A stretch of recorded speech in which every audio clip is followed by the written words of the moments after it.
welcome to another episode of Electrical Theology, Esoteric Life Coaching, where I help you speak your brain, understand how to live in a simulation, how to understand your thoughts, and a whole bunch of other fun stuff, guys. So let's get started.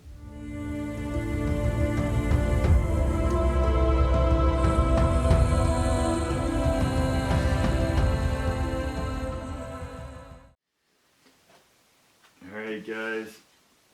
Part of what, a lot of what I've always understood in my life is that when you sit back and take a look at things, or even ponder some of the dreams and stuff you have, you have to sort of question the reality of which you're living, right?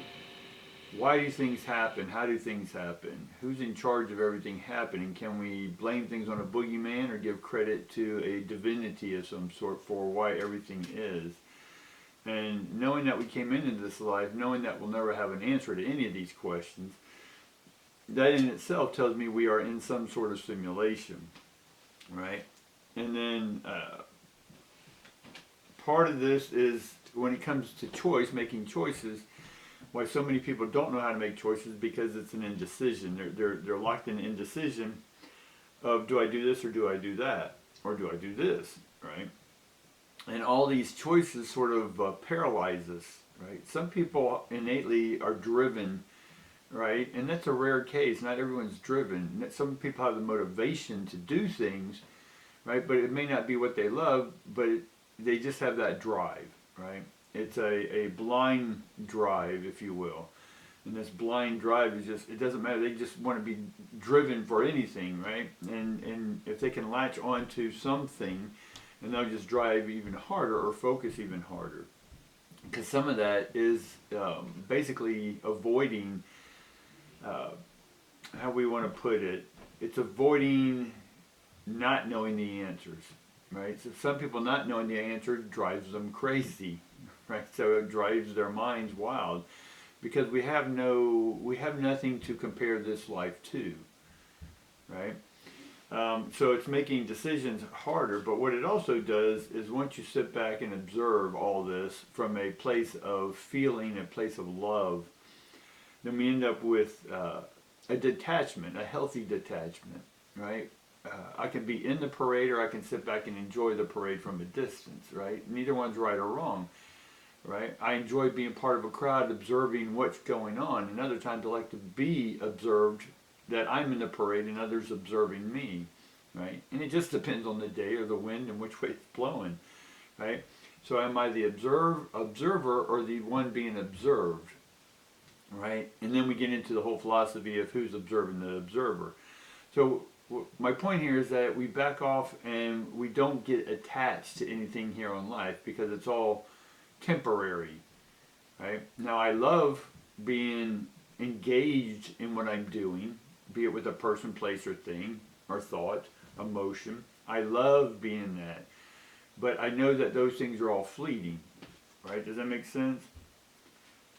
And then having dreams, right? Desires, right? In Buddhism, desire is like the sort of root of evil, if you will, because you'll never get that. But for me, desire, if you want to play with that word, is day and sire, of sire, right? To sire something. And when we say, okay, I want to do this with my life, right? But then again, when we engage ourselves in something, which is fine, nothing wrong or right, but then I sit back and I observe someone doing this, and then what's the end result, right? It's like Mother Teresa, she never fed everyone, right? She wanted to feed all the hungry. She didn't feed all the hungry, right? They'll always be hungry, no matter how much money's floating around the world. Everyone's still going to be hungry, because everyone has their version. Yes, people can get fed if they go along with something, right? If the government says, do this, we'll give you free food. Now, if you don't, then they cut you off, right? So some people starve or are not willing to engage into something that is not, for them, a drive, right? So how do we manifest, right? This leads up to how do we manifest the life we want, or manifest via the understanding that we are in a matrix, right? How do we manifest? So basically it's like a lucid dreaming. So once you understand that you're in a matrix or in a simulation, then how do you maneuver and negotiate and navigate within this space, right? This programmed space. And then how to manifest in that is you have to be lucid, meaning that you have both the observer and the observed perspectives. I know I'm in a matrix, I know I'm in a simulation. Now that I know that I'm in it, I have the choice to awaken, truly awaken from it, and walk around in real life now, on the spaceship, right? And then, or I can stay lucid within knowing that I'm in this simulation and have fun and play around with it, right? Learn the rules of the game we talked about a few videos back of the simulation. So how can we manifest? What are the what abilities do you need? What cognitive awareness do you need to move around the matrix? All right, let's see. Let's get started. So we get the Son of Wands upside down. And normally the Son of Wands is sort of like happy, charismatic, right? Part of it is not getting attached to your emotions. Emotions are energy in motion, emotion, right? Emoting ions, moving energy, right? So we don't get attached to something moving. It's like holding onto a rope that's tied to a car that's running down a dirt road, right? If you don't want to get dragged through the mud, then let go of the rope, right? So release the attachments, right? That you think you have or that you hold on things here in life, because it's just all fleeting, right? And then we have the Five of Stones. So even the concept of material difficulties, right? Not having this or not having that, right? Materialism is just matter, M-A-T-T-E-R, which is M-A-T, which is the receiving side, the opening up to, right? The mother, right? The opposite of that then will, of course, be the father, the P-A-T, right? The patriarch, right? The patterns of the ark. And then we get the Mother of Cups. So there's the mother side. And part of it is like a parent. If you've never been a parent, if you had a pet or whatever, something you had to take care of or had been responsible for or are responsible for, is that nurturing. Motherhood is all about nurturing. And so it's about nurturing the cognitive awareness. Right, when you're inside the simulation, what's going on? Observe what's going on all around you. And not so much what your role is in the matrix right now, because that'll drive you crazy because we don't have the answer to that. Because it's just a simulation game. Now, once you've observed, when you step back, detach your attachment to things and matter, right? Because it materializes, because what you think matters materializes. Right? But I'm not attached to it, I materialize or manifest.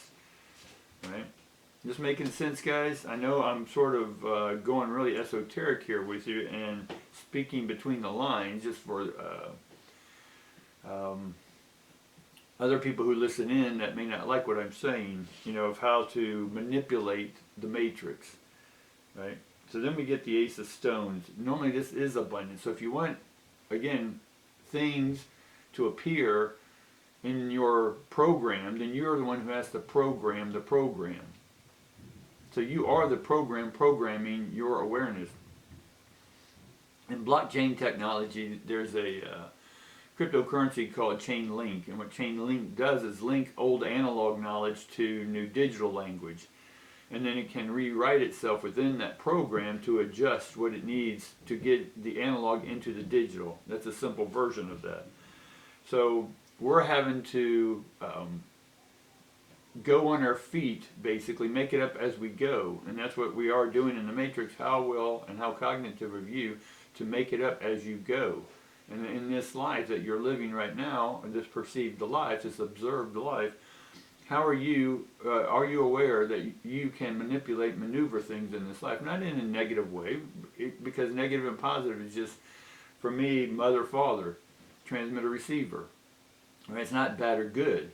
Those are perceptions. If you want to perceive and attach to that something's good or bad, right? It's not that people aren't malicious or people aren't this, right? We don't understand why people are doing that, so we lack the knowledge, and then we're labeling it because we don't understand the full reason why they're doing what they're doing, right?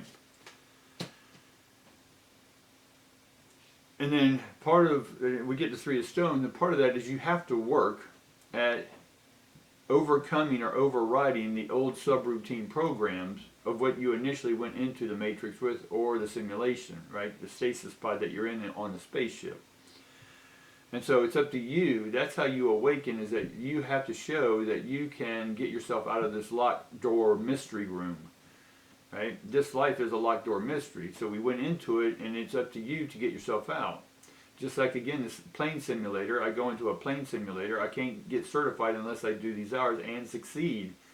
I'm manipulating this simulation, this flight simulation. Does that make sense? I cannot get my certification or get recertified if I don't pass the hours in the simulator. The simulator's not real, but it's real enough that everything is exactly out as it is if I'm actually flying a plane. All right? So we have to learn how to manifest within. And then part of that is you have to take lead of your own life. Taking lead of your own life, what do I mean by that? Is that you're in charge. You're the electrical charge that tells the energy, the program, to reprogram itself. And you have to do this with authority and leadership. Right? You're the lead. Right? Just like in electronics, you have a lead. Right? That's a wire that connects to the power. Right? That's the main lead. And it leads into. You see what I'm saying? Learn to manipulate the words you're using, and then see how you can align them up to then start manifesting within this matrix. You're the one who has to tell the matrix, hey, bring me this. Right? You're not telling the deity or anything. It's just you telling you, because it's all universe, it's all energy, it's all electricity. Energy can be moved. Right? It can't be destroyed. Right? It can be reinserted, reimagined, and it's up to you to imagine the life you want. That's where the choices come in. You can choose what you want in this life, right? But if your thought program already is of low frequency, you don't have enough electricity to manifest what you're desiring or what your high manifestation is, right? And then we get the Seven of Stones, which again is normally like failure. Sort of like the Five of Stones that we already have, right? The material difficulty is 5. Again, materialism is matter. It's the same root word, so we're trying to materialize what matters to us in this simulation, right? If you can get control and harness electricity and then turn it into ions, or have the ions turn into something material, quote, quote, in this simulation, then you're beginning to negotiate, right, and navigate the electricity, right, or the program, right, to your whim, right? And then we get the Five of Swords, defeat. So in this life you're not defeated. You don't feel defeated. You don't feel less than, right? Because that's what you're materializing, is that you're less than. If you want to feel whatever emotion you're feeling, it's because you're the one programming it. No one else is programming the way you think about anything, right? And then we end up with the Emperor. Now the Emperor is where you have to establish your authority over the program. In one essence, you are compliant with inserting yourself into the matrix or the program. And with that, you had an authority that says, here, get in here. Yes, we can argue that, oh, we're prisoners and we were put on there. That'll be another video. But you still have the same ability, even if you are a prisoner and locked in a stasis. You have the ability then to maneuver, manipulate, and get out, awaken from that stasis. Right? You can then control the electricity that runs the matrix, right, or the power source, because you're ultimately the lead to the power of materialization, right, or manifestation in the simulation. I know this was a little deep for some of y'all guys today, but rewatch the video over and over. If you have any comments or questions, leave them down below, and then let your friends watch this video with y'all. Y'all have a discussion about it, and then let them like and subscribe and all that good stuff, guys. And I am out of here. Peace.